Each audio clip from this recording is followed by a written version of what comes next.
안녕하십니까. 안사양 대표 황인종 회사입니다. 오늘 제 245강은 일종의 특강인데요.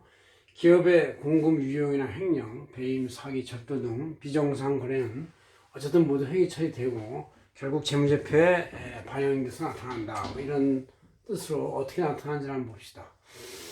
자, 우리가 해잔말로 기승전결, 이런 기승전결 이런 게 이제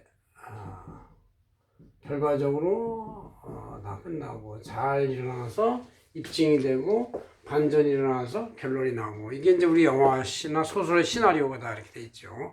근데 이제 이 세상의 경제 활동이나 사회 활동, 기업 활동, 이익 활동은 전부 다 우리가 기승전회, 회계로 일어나서 연결되고 반전이 일어나서 회계로 반영이 된다. 해자는 사실 결과하고 어떻게 보면 비슷한 거라고 볼 수 있어요. 모든 걸 모아서 결산을 한다. 그것은 결과다. 기승전회.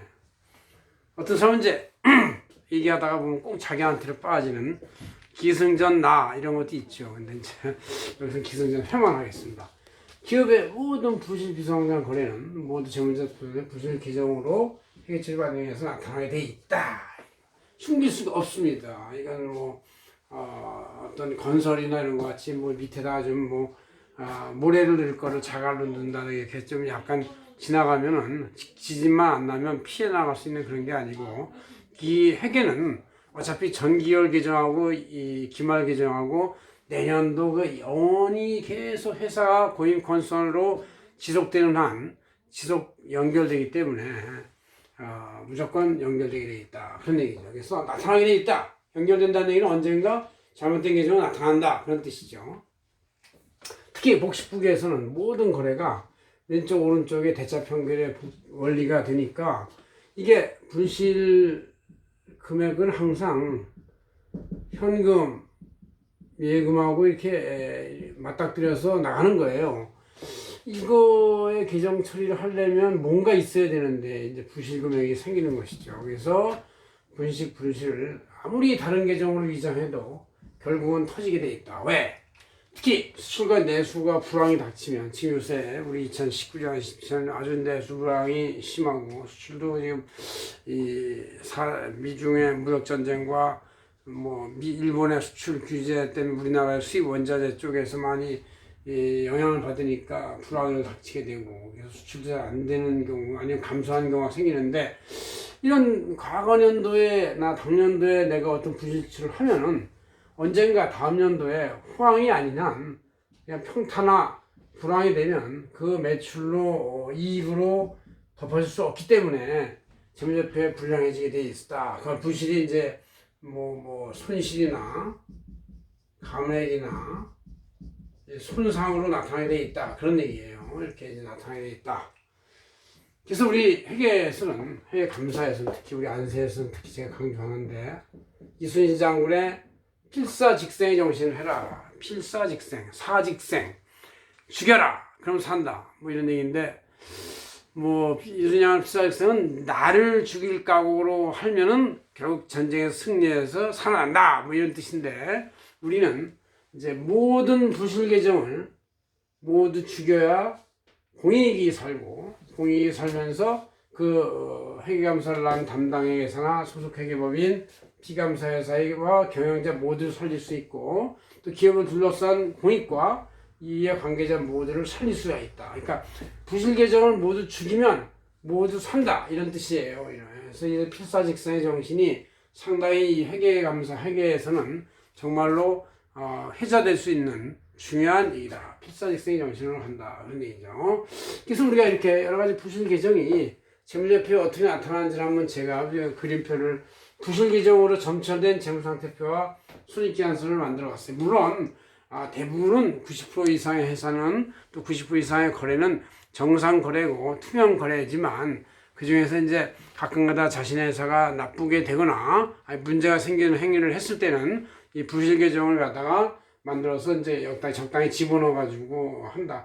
물론 이 부실 계정이 아닌 계정 과목을 자꾸 위장하지만 결국 입증하는 증거가 없고, 나중에 어차피 이 회계가 순환 과정에 의해서 지출과 반영이 됐다가 다시 이제 매출의 대응, 수익의 대응 원가로 처리될 때는 나오기 때문에 결국 알게 됩니다. 알게 되는데, 자, 재무상태표, 대차표죠. 여기에서의 부실 계정을 쭉 보면 왼쪽에 자산 계정에서는 만약에 이제 어떤 회사가 예금이 별로 없는데도 불구하고 허위 예금 잔액증을 만든다든가, 그래서 금액이 1억밖에 없는데 10억으로 부풀려서 잔액증을 한다든가, 아니면 잘못 투자해가지고 유가증권인데 이게 이제 수익이 없는 부실이다, 마이너스 감액이다, 이런 것들, 경영자나 부주주 특수관계한테 장기 대여금 이런 것들도 부실해요, 사실은.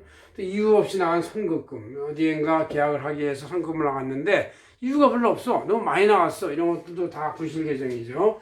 경영자에 대한 가지여금, 임직에 대한 가지여금, 관계사 주식 출자금에 대한 과잉평가로 인해서 과다취득돼서 나중에 마이너스 감액 손실이 돼야 할 것들, 이런 것 전부 다 부실 계정이에요. 아무리 이 앞에 이 불실이란 말이 없이 뒤에 이렇게 예금, 유가증권, 대여금, 선금, 가지입금 이렇게 멋진 표현이 있다 하더라도 잘 따져보면 이게 허위나 무수익, 이유 없는 이런 것이 있으면 이것이 바로 부실 계정을 표상한다, 이런 얘기죠.